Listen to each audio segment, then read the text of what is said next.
Welcome to Pimpy's Investment Chat, where we keep investment talk simple. And here's your host, Pimpy.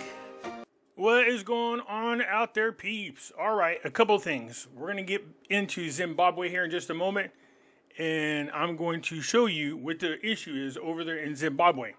But before I do that, so people keep asking me what Zim dollar is the right one to get. And no matter how many times I say those big ones, those $100 trillion ones or $100 million ones, those are not the right ones. Other people keep lying and say, no, those are bonds. They have to stick to the bonds. A country pretty much is going to do whatever the hell they want. They're not going to commit to anything like that. All you have to do is go to whatever search engine you are using and ask to see the current Zim dollar being used. And you'll see which one I'm talking about. It's those ones with the smaller denominations like 2, 5, and 10. Not 1 trillion, not 100 million. Those other ones are obsolete. You can go to Wikipedia and read that they're obsolete and they're no longer any good. Although recently, they were allowing people to bring in the 1 trillion Zim dollar in exchange for 40 cents. Not 40 cents per dollar, but 40 cents for the banknote period.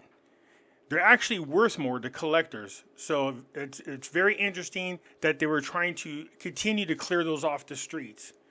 Anyways, the Zim dollar is the one I've shown a million times, so that shouldn't be an issue any longer. The truth of the matter is, Zimbabwe does not even have an internationally recognized currency. That's how bad things are over there. But let's get into the latest and the greatest so I can make a point about Zim dollars. Before we get started, do me a favor and hit the thumbs up button. And if you're not a subscriber, please do so, because when you do, it helps out the channel, and I certainly do appreciate it. You can follow me over on other platforms. I do have my own group over on Facebook called Pimpy's Investment Chat. Over here, we do talk about gold, silver, cryptocurrencies, as well as foreign currency investments. So head on over here and join us. It's free to do so. In here, I do post updates. If I should get on suspension from YouTube or get removed from YouTube and you want to know what happened to me, I'll let you know right here in this group.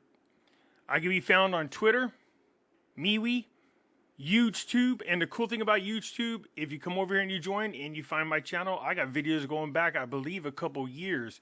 So if you want to see some older videos that I have on Nasera, Jacera, gold, silver, cryptos, come on over here and join. Look me up and check out my videos. You can also find me on Odyssey. Catch me on Rumble. When I say that the links for all these are down below in the description, some of you don't know what I'm talking about. It's real simple. Just go down to the bottom right here of any of my videos. See this? This is the description. Hit show more. And there are all the links to all the platforms I just spoke about. So you can tell, once again, it is election time over there in Zimbabwe. You can tell because of the headlines that are in the newspapers in Zimbabwe.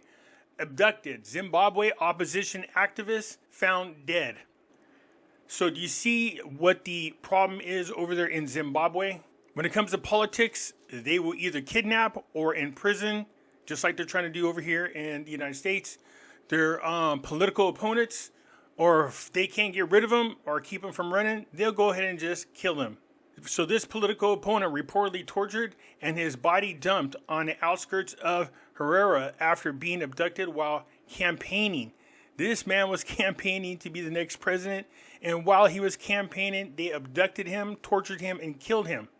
So Taffy Maini was reportedly bundled into a vehicle by unknown men while campaigning for the CCC's candidate ahead of by-elections on 9 December. A CC spokesperson promised Reuters on Tuesday that Messiah was tortured and dumped on the outskirts of Harare.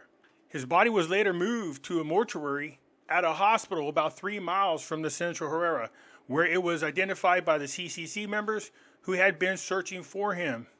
Zimbabwe has a long history of forced disappearance and deaths of political activists dating back to the 1980s. The opposition has often accused the ruling party of involvement in the torture and deaths of its activists. So how can the international community work with and try to help out Zimbabwe when they're killing their political opponents? No outside investors, nobody in the international community is going to do anything to help Zimbabwe when they can't stop rigging the elections. This is a problem. And this has been going on, like it says now, for some time. Looky here, Zimbabwe, 33 opposition lawmakers barred due to alleged imposture. What? Zimbabwe's main opposition party, the Citizens Coalition for Change, has lost a shocking 18 new parliamentary seats after an impostor announced in parliament that they had left the party, resulting in the loss of their seats. The news comes a month after 15 other MPs were deprived of their seats in the same way, bringing a total to 33 parliamentarians removed from their mandate. And as the CCC accuses the ruling party of carrying out a vast campaign of intimidation of his supporters, it's absurd and lamentable. I am the leader of the opposition in the assembly. All communications from my party must go through me. The press shortly after the president of the parliament confirmed his recall, as well as the other 12 other deputies. 5 senators were also removed from their seats. See what they're doing over there? So even if they were doing all the right things economically and financially, this kind of stuff would prevent them from being able to move forward with a higher exchange rate. These people are under sanctions. Other countries are not going to stop slapping sanctions on them because of stuff like this. This is really bad for Zimbabwe. It's election time. Opposition candidates are being forced out of their seats. People who are imposters acting like them, claiming that they're resigning. If that doesn't work, then they kidnap you and kill you. Zimbabwe's opposition says the country is going in a dangerous direction after activist killing. If this doesn't change and we can't have fair and free elections, these people will continue to stay under sanctions. Zimbabwe's opposition leader warned Wednesday that the country is heading into a dangerous direction as his party mourned an official abducted while campaigning for up-and-coming elections and later found dead. Messiah, 51, was part of a team of Citizens for Change coalition activists campaigning Saturday in Herrera Township when he was seized by unidentified people and bundled into the vehicle. Zimbabwe Lawyers for Human Rights, which has given legal representation to his family. The callous, politically motivated abduction and murder of Messiah is a tragic and ugly turn of politics in Zimbabwe. The opposition has accused the ruling party and security agencies of leading the harassment of its activists and Messiah's death.